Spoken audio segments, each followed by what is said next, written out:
I pledge allegiance to the flag of the United States of America and to the republic for which it stands, one nation, under God, indivisible, with liberty and justice for all. All right. Roll call. Carswell, Battles. Yes. Daniel. Yes. Sturban, Keaton, Yes.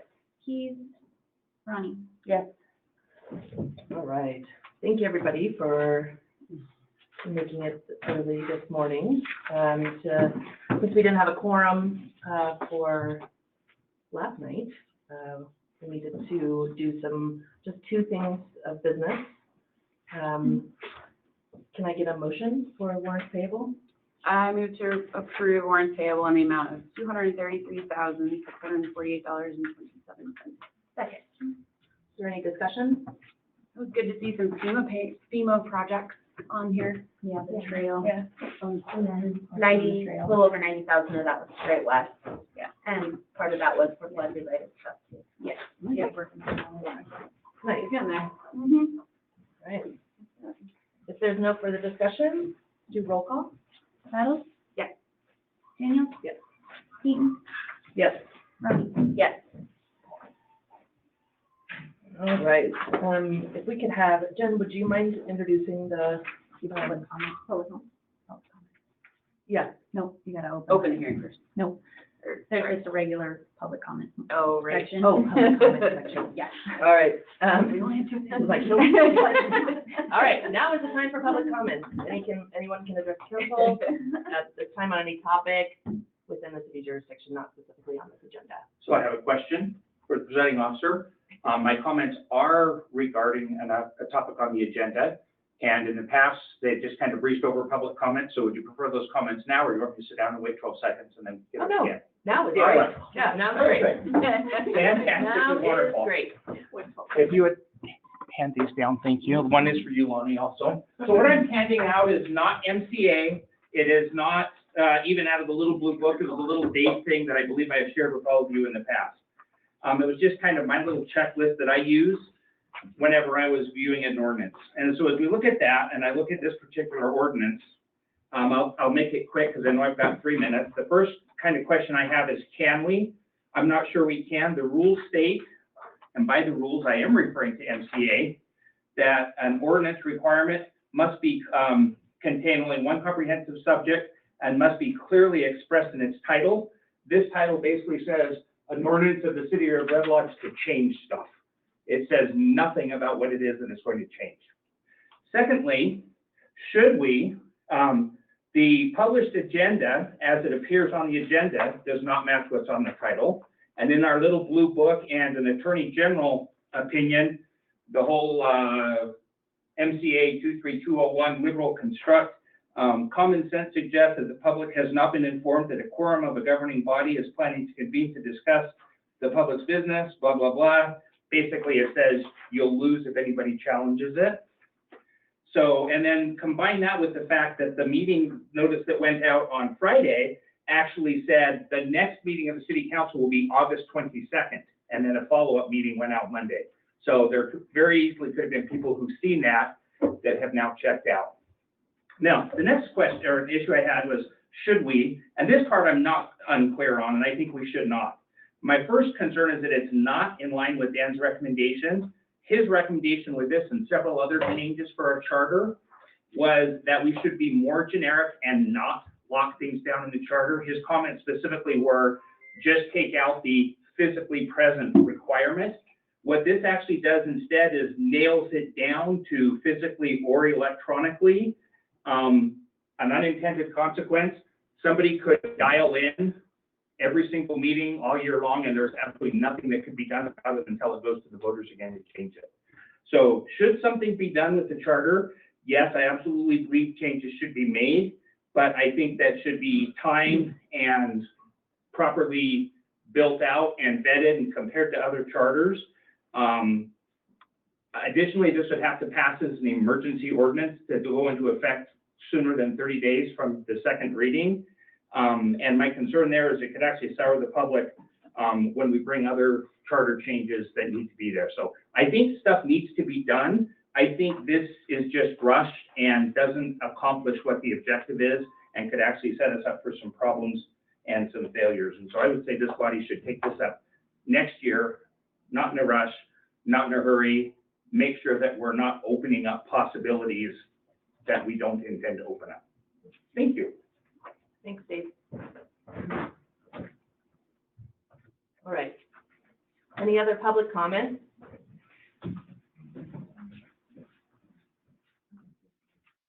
Renee Rodenbeck, I think I have to give my address, Upper Continental, 645 Upper Continental. But this is just really quick. So I know you are considering electronic and all that good stuff remote. I don't think it's a good idea at all, and especially with this body. I guess I was thinking at it as, I'm a retired teacher, and we didn't learn anything during COVID, or if we learned anything from COVID, remote doesn't fly. It was a big bust. And it's because there is a disconnect there. And I guess my feeling, and I can only speak for myself, not for others, but there are rumblings out there, I'm sure you've heard it too. I feel like city council has a responsibility, each one of you has a responsibility to your ward, and to do what the people want to do. And when I was listening the other night, to the city council meeting a couple weeks ago, I heard a lot of me. I have vacation, me. I have these, I have to do this, I have to do this, I have to do this. When you took on this responsibility as a city council meeting, you represent this community and you're responsible for those people in your ward and to make those decisions for them that they want. So I guess my bottom line is, we shouldn't be working for you remotely as a community. You need to be working for us live, in present, whether it's voting or otherwise, because this electronic is just not okay. And if anything else, the last thing I want to say is, I'm working with the university right now. My granddaughter's going on to school, and we're talking bills and money and grants and all the above. A lot of it, they want to do electronically. Go electronically, go to this website, go do this. I don't want that. I want to speak to somebody live. And I think that's really important for you guys to remember. That's how we all feel. If you're going to make a vote, or if you're going to make a decision, or you're going to bring something to the forefront, then look us in the eye as a community. Granted, there's not a lot of people sitting here, but there are plenty of people listening. And don't think that everybody is connected to the internet. They're not. There's old people in this town, lived here their entire lives, that don't get on the internet, but they do listen, and they do know what's going on, and they do keep connected in lots of other ways. So, I mean, keep that in mind as well. So, thank you. Thank you. I don't think you were passionate for me, I do. Okay, any other?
No worries. Thank you very much. I don't know what's coming up the road here. Okay, thank you. Appreciate it. The person.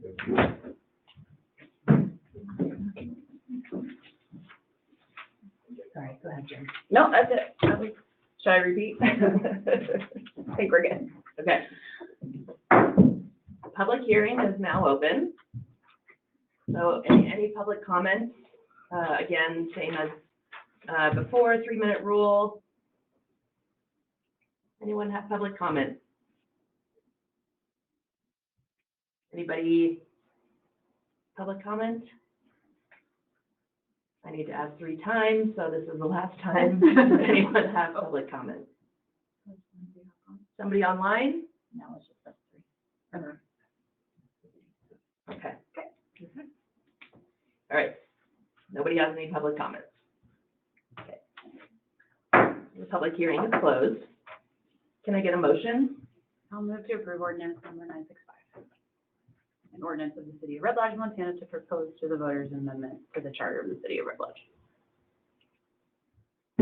Can I get a second? I'll second to open it up. Yes. Great. Discussion? Can I see that? Sure, you can. So, I reviewed this a lot over the weekend, and I am in favor of putting something similar forward to the voters. So please don't take this to mean that I'm against the whole thing. You know, we do have vote for one, where basically we're saying we're going to remove the requirement that a quorum of the city council consists of 4 council members be physically present. And that was the intent of this. But what they're actually voting on for down here is to allow them to attend meetings personally or electronically. So we are, in my view, you know, what we put them down here isn't just removing that requirement, it's saying it's okay.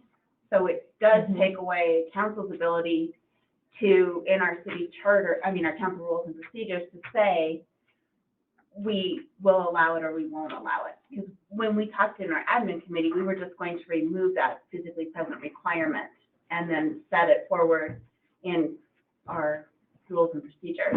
Okay. But this right here, the way it's written, then it gives everybody the right to attend electronically.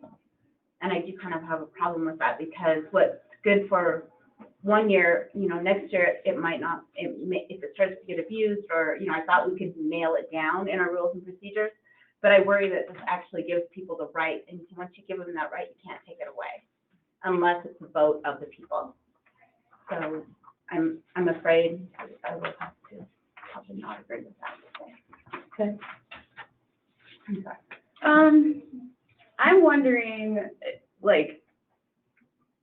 I'm wondering about the language that says council shall submit to the Carbon County Elections Office the following, the vote for one, Uh-huh. or similar language with the same intent.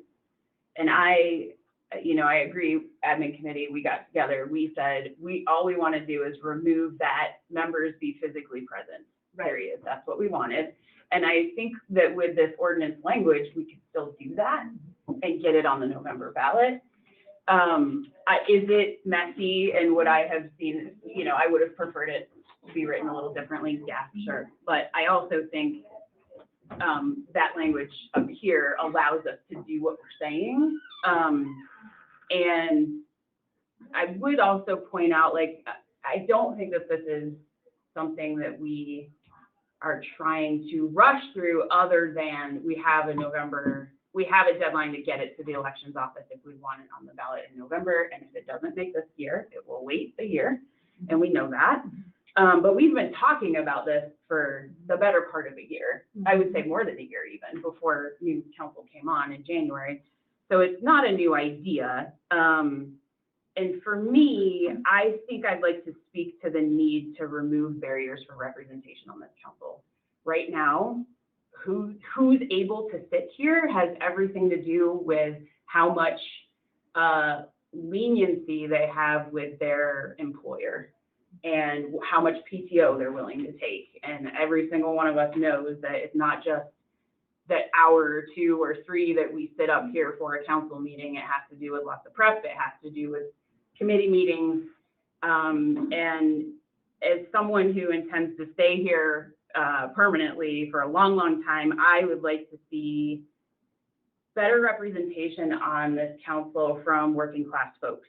And I think that this is a tool, that the ability to participate on occasion remotely is a tool for removing a barrier to that participation. And we also recently removed a barrier for people to participate remotely this way. So residents can be here without having to be here. And while I do think that our rules and procedures will have to make sure that it doesn't get abused,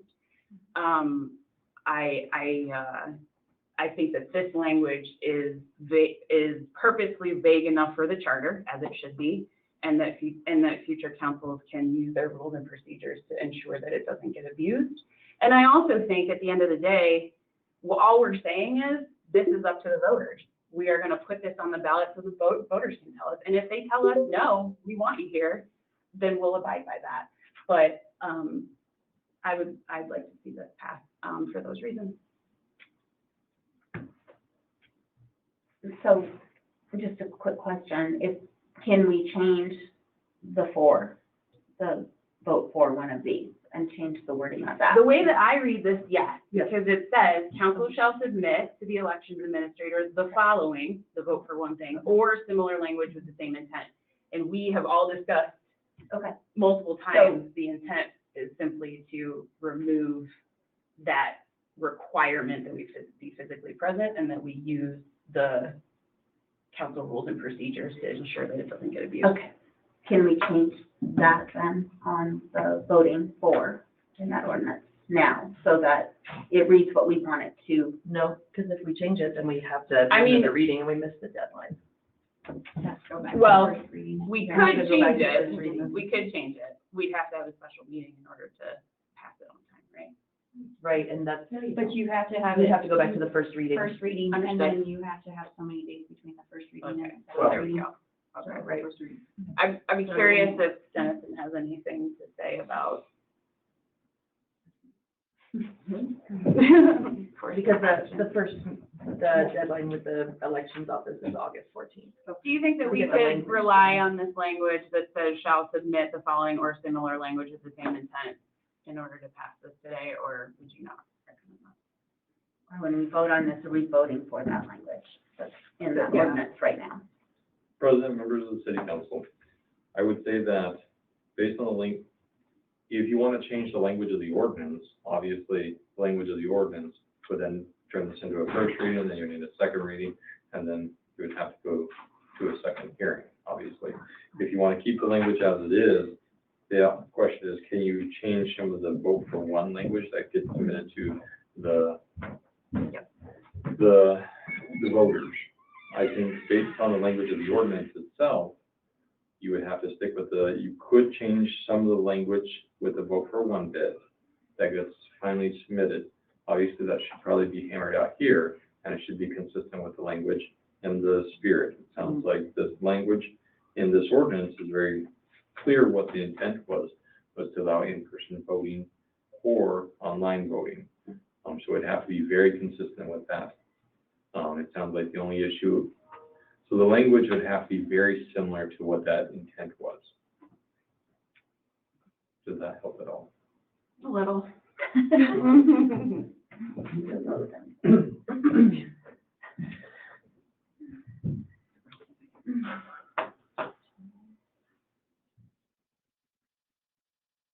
I mean, so here's the thing, it actually says, shall the voters of the city of Red Lodge amend the charter to remove the requirement that a quorum for city council consists of 4 council members be physically present so that online attendance and voting is permitted.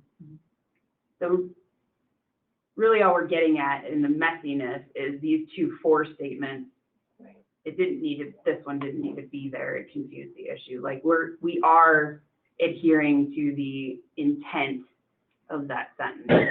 Amend the city charter to remove the requirement that a quorum consists of 4 council members be physically present. Period. That's the intent. Yeah. And then, And so in Take my out the rest of mind, that. we're not changing that intent. And so we can lean on this similar language with the same intent so that we can get rid of that. yep, so can I? Yep. Okay, sorry, should have printed this off. So, in order for me to I got it over. to go with this, I would get rid of this part here too, so that online attendance and voting is permitted, because if you just delete the consists of 4 members physically present, then it implies that, then the charter rules and procedures will make up the difference. So just delete this, and then that shall be the first four for the voters of the city of Red Lodge. For amending the charter. City charter, To allow members of city council to. no, just to remove the requirement Remove the requirement that that a a quorum quorum, consists of 4 city council members physically present. And it's Like that's the four. that's the 4. And then the other one is leave it as is. And then the city council, if that passes, then the rules and procedures will determine how that applies. Like, you know, how many do you get? What's the circumstances? Is it an emergency? Is it, you know, whatever that council decides for those rules and procedures. And I will speak for, you know, Chris Keys is on admin committee, and that is exactly what the three of us talked about for the better part. And I'm sorry, I didn't catch that last time.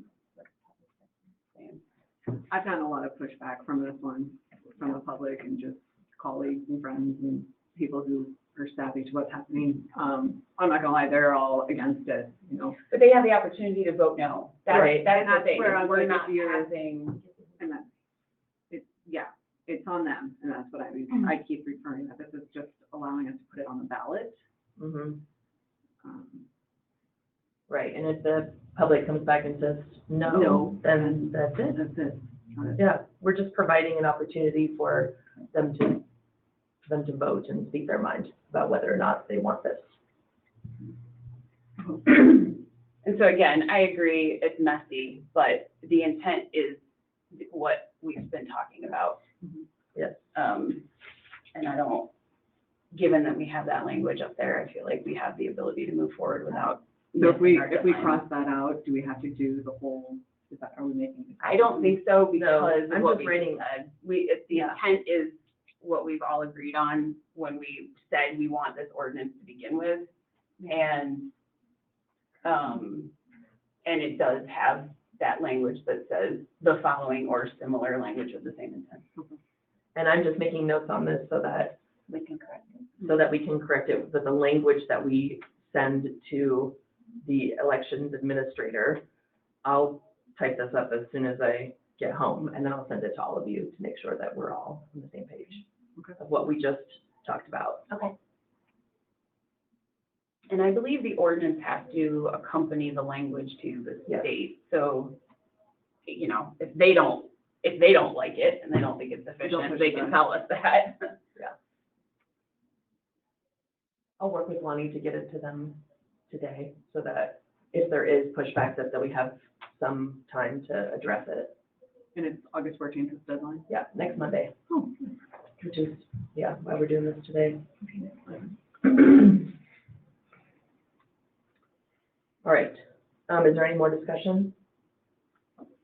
So what we'll be voting for then is including those changes On the On the on the ballot language, on the ballot. Not on the not on the ordinance. ordinance. Right, but on the ballot language. Correct. Okay.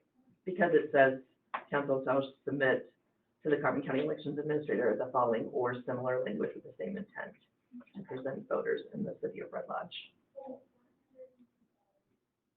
So that's the reason why we feel like it's okay to not amend the ordinance and go back to the first reading because of this or similar language with the same intent. We're all agreeing that the intent was to remove the requirement that the quorum because the city council be physically present. Okay. So then Excuse we're me. deleting that rest of that sentence, and then that will basically That'll be become the before. four. That'll become the four. Okay.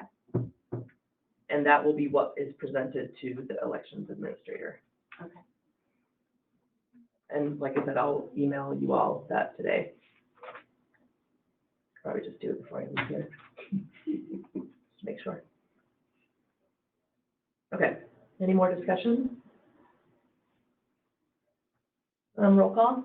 Battles? Yes. Daniel? Yeah. Keaton? Yes. Ronnie? All right. Great. Thanks, everybody. Okay, meeting is adjourned. Thank you. Great. I'm just gonna do this right now. Okay. Look over my